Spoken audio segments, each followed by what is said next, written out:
So in this video today, I'm going to show you one of the best crunch chords that I've found in terms of my piano playing journey. It's pretty jazzy. Check this out. I'm going to be in the key of C.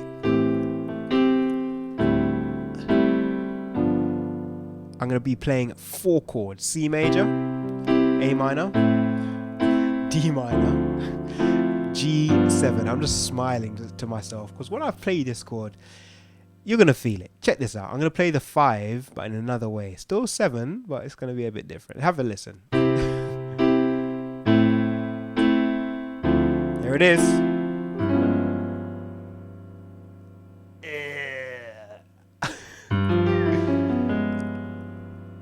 Play it one more time.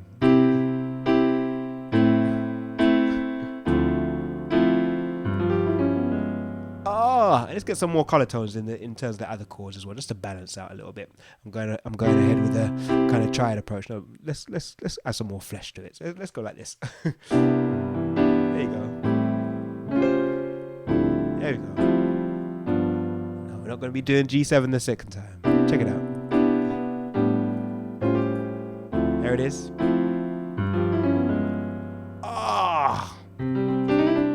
Now, I'm going to show you an additional bonus application of this chord towards the end of the video. So make sure you watch to the end to get that bonus tip. But right here, this chord is a G7, it's a sharp 11, and there's also a flat 9. Yeah, there is. Yeah. So it's a 13 chord with a flat 9 and a sharp 11. Now, I think I can, like, to me, you know, you can get into the kind of nitty gritties of, you know, how to voice this, but as just a takeaway, like right here and right now, just take this particular voicing.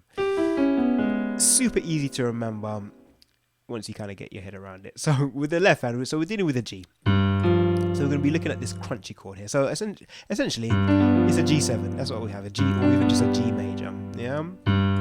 So on my left hand, I'm outlining this G7. So I've got the G and the 7. On my right hand, I'm playing an octave of G. So it's quite an easy way to remember it. Then I have this particular shape. So it's a diminished shape to start with.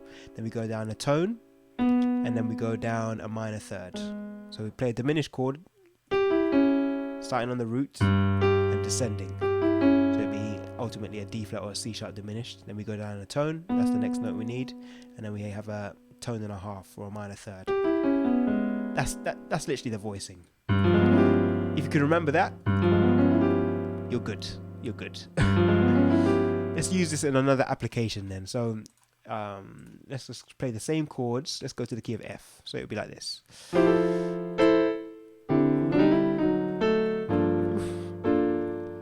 that C7 is what we're going to be replacing. This chord really does work really well. On that was a lot of reallys that I just said quite quickly. On chord 5. So let's put the 9 in there. So we do this some kind of, yeah. So I have chord 1, the 6, going to my 2, and I'm going to be playing a C, which is my 5. But I'm going to replace that C with this crunchy chord that I just showed you, that 13, flat 9, and sharp 11. So it'll be like this.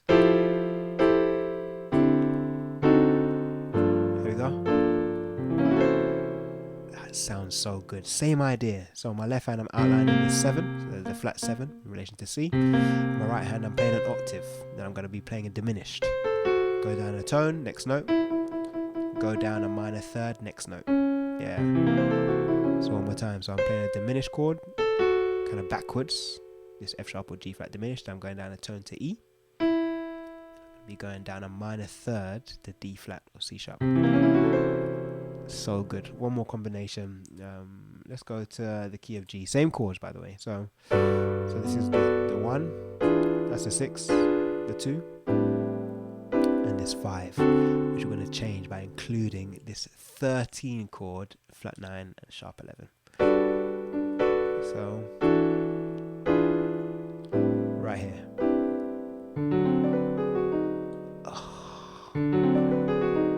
Once again, on my left hand, I'm outlining this D with the flat 7 on the C. I'm playing the octave, and I'm playing a diminished chord going down, so descending.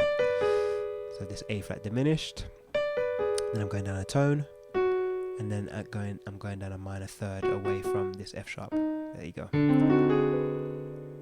that is it right there. That's all you need, literally. That chord right here. Once you play that, people be like, huh? What's that? Yeah, it's a good one. So let's go back to the key of C. Now, I told you that this works really well in terms of the context of 5, so you can be kind of creative. If we're in the key of C, and we're thinking about this 6, which I'm kind of playing initially as a minor, and then I'm kind of thinking about this as being the 5 going to D minor, we could actually employ it creatively before we get to G7. Oh, that's not it. There it is. We could actually employ the same chord in the context of A. Now, this takes a bit of thinking, especially if you're new to this idea of utilizing, the 5, because we're utilizing this chord in the context of 5. Well, we're doing it quite creatively now. So we're not just thinking in terms of the major scale of C and playing G, so playing this chord for 5. Now we're thinking within these chords, can you use this in the context, transitioning as a passing? And you can. So this A represents the 5 note of the D. So we can include that chord right there. So how would that work then? So it'd be like this. So it would be, I'm outlining on my left hand. Well, let me give you a compare and contrast. So I'll give you kind of something like this. We already know we're going to include it for the G. Ooh. But then if I do it on the A, check it out, right here. And then I'll go da, da. Yeah. So for that A, rather than doing this kind of flat 9, on the A7, which works well, but this is another level now because we've got that sharp 11 and a 13 in there as well. So it's the same idea though. So I've got my A, on my left hand I've got A in the flat 7, so the G. On my right hand I've got A on the top, going down to this diminished, so E flat diminished. I'm going down a tone, that's the next note I need, and then minor 3rd. That's it right there, so right here. Oof. Right here, same chord. So nice.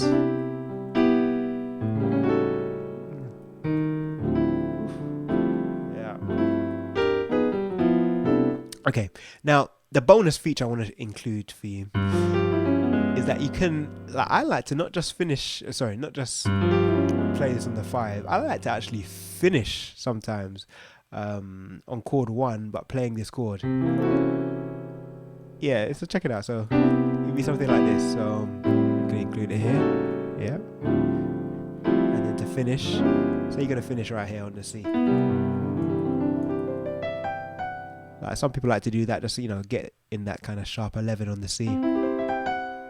But we can take that a step further by including this full 13 chord with the sharp 11 and the flat 9. So it'd be something like this. So and then that's the chord again.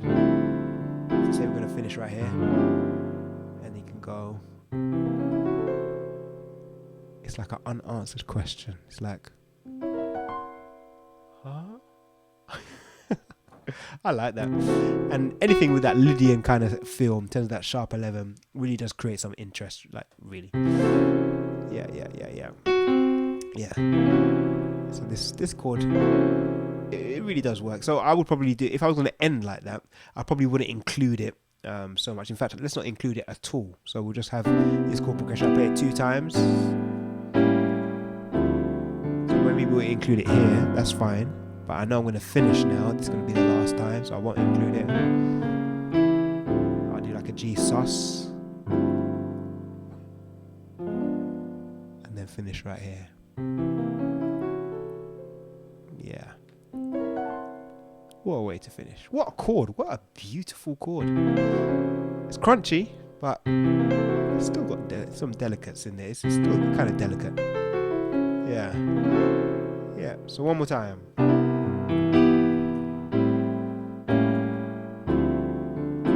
Quite simple. Alright, let's include it now for the 5 right here. Oof. Okay, now we can do the same thing, but when we get to that A, which represents the 5, going before the D right here, we're thinking, okay, this is the 5 now. of our D minor. Yeah. And then to finish,